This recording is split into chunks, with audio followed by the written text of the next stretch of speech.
Hello, so may tanong ako sa'yo, na-scam ka na ba?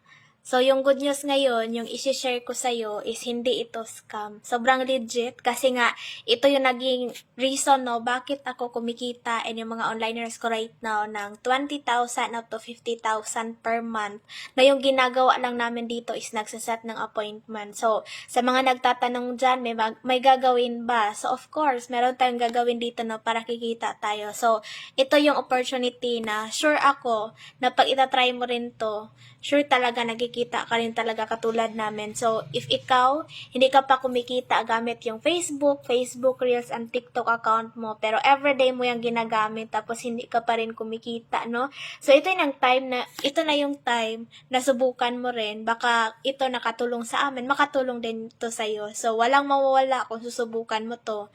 In fact, mayroon pang ang madadagdag. Di ba, magkakaroon ka pa dito na extra part-time or pagkakitaan online. So, if interesado ka, willing din talaga ako no na i-guide ka dito, turuan ka para ikaw naman yung next nakikita gamit lang yung social media accounts mo. So if interested ka, comment ka sa baba ng video ko ng how and ituturo ko sa iyo paano. So message me and see you in my inbox.